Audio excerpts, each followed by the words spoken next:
Hi there, so another WOD for you guys today. We're going to keep it quite simple. As always, we're going to do cleans, presses and squats. 3 movements, we're going to link them together. Alright, now for this one I want you to set a timer for 5, 10 or 15 minutes.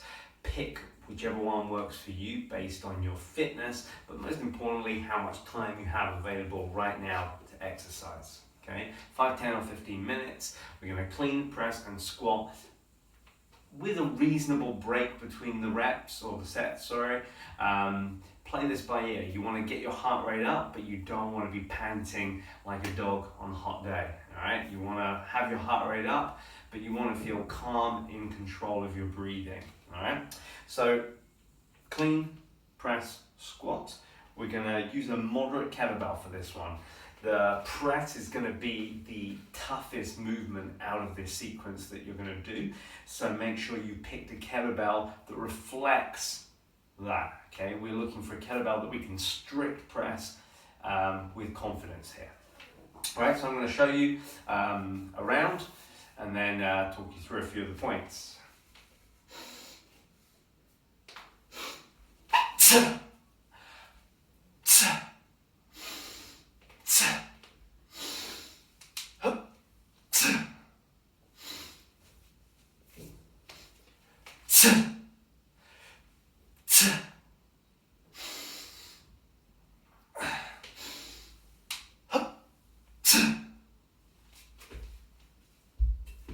Okay, there's round. Clean, press, squat on the right, swing switch, clean, press, squat on the left. That's one round. I would literally then just put the kettlebell down, take a rest, shake it off. Okay, it's important to keep yourself moving during this time. Don't go sit down, look at your phone, check your emails, just keep yourself moving, keep yourself entertained. You know, if you're one of those people that really struggles with this, you know, it's as simple as just jogging on the spot, doing some jump jacks, something like that, you know, just to keep you occupied until your heart rates come down. So, on this one, we're going to set up again. Now, watch my feet on this one. You might notice I'm going to bring my foot in from my clean position to my press and squat position. Okay, my squat and my press position is slightly narrower than the position I'm comfortable hinging with. That's going to be common for most people. Okay, not everyone, but most people. Most people will hinge, do their swings, their cleans, their snatches a little wider than their presses and their squats. So watch my feet on this one and see what happens.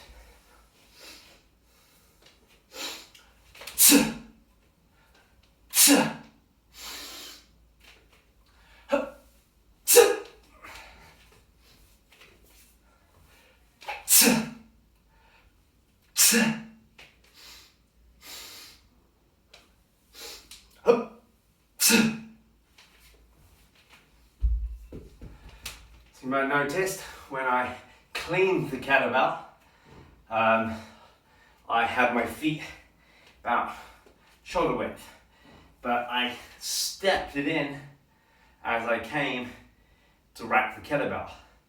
This is not necessarily necessary for lighter bells, but when you're cleaning and pressing heavier kettlebells, you don't want to clean the weight, then dance the feet around and then press, okay? It's about being efficient. So I'm using this as an opportunity to practice. So I'm cleaning the kettlebell, stepping straight into my stance where I can press, and then doing so. On the way down after that, I might wiggle the feet around just to get my feet just right for the squat.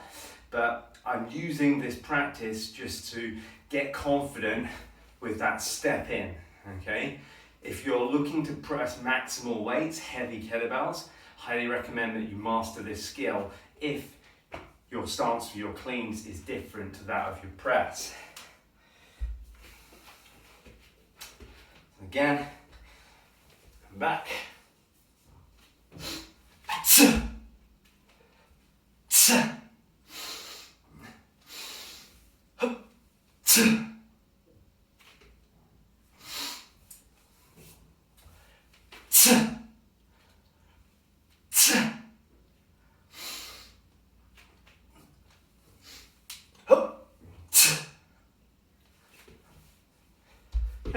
starting to get in the rhythm a bit now. First few reps are a bit clunky, now it feels a little bit better. You'll notice that when I do this, I only move the right foot, okay? Just move your dominant foot. Don't have to even it out side by side, and when you clean with the left, move with the left, just always use the same side. So once again, if you are cleaning the kettlebell here, I'm going to clean, extend the hips, and step in simultaneously as I rack the kettlebell. From there, I can press it overhead. Try that out, especially if you're looking to press maximal weights overhead. All this dancing around, getting the feet in the right position, and kind of holding the kettlebell in the rack is just gonna slow you down in your pursuit of pressing heavier weights. So practice the step in. All right, let's go again.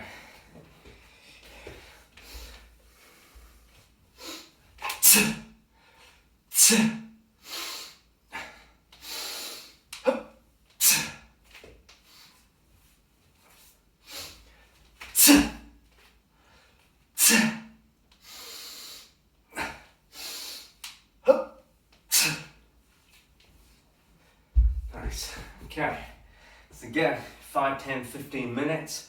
We're just working through this with these cleans. Remember, we're looking to exhale when the hips extend, okay? It's not when the kettlebell comes into the rack position. It's hip extension, powerful exhale to increase the abdominal pressure, and then rack the kettlebell, okay? Don't wait until you rack the kettlebell to exhale, okay? It'll bump you, it'll knock you back a little bit. So remember, it's then pull the kettlebell into the rack.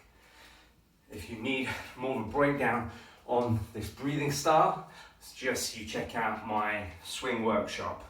I talk about the breathing in relation to the swing, but it carries over nicely to the clean and will lay a good foundation for this movement. All right, let's go.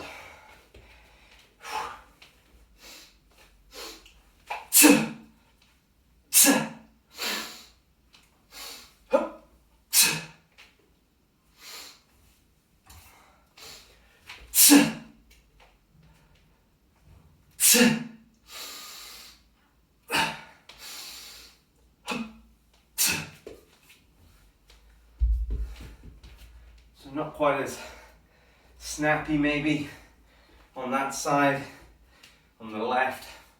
That's okay, you know, you're going to have big differences side to side here. It's all good, it doesn't matter. Good. So we've talked about that clean and that step in. We've talked about the breathing on the clean. The next thing I want to talk about is the press, all right? Press. Big focus area on the press is keeping this vertical. Okay, so you want to imagine that you are firing a rocket into space here with these presses. Okay, I don't know about rocket launches, but I've never seen one angled this way. All right, okay, you want to go boom, straight up. So what we see in a lot of presses when beginners are doing this is that we've got a forearm that's angled in or out, or something that's not vertical, okay? So when I clean the kettlebell, what I try and do is I almost pull the elbow forward a little bit like this, just to position the elbow under the wrist. The wrist is then under the fist, and everything works then in a straight line, okay? So make sure you're firing that rocket straight up and not across the body.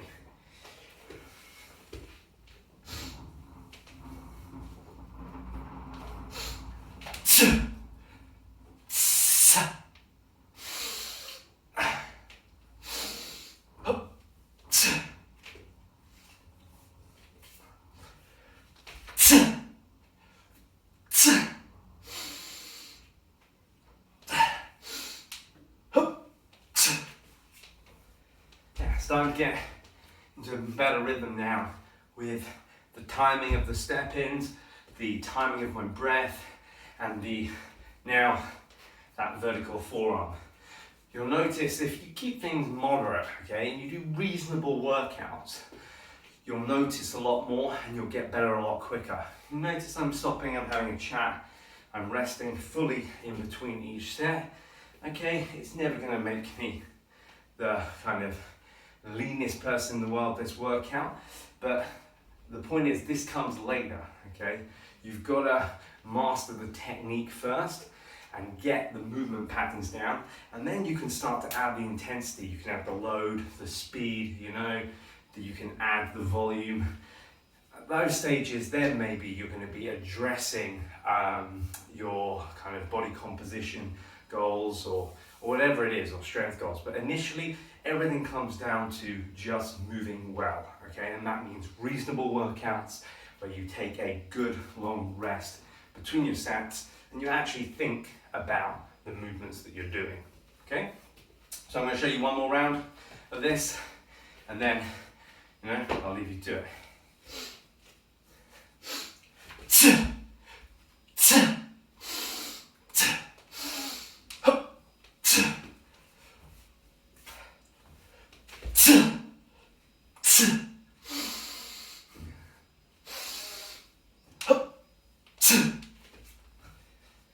That's it.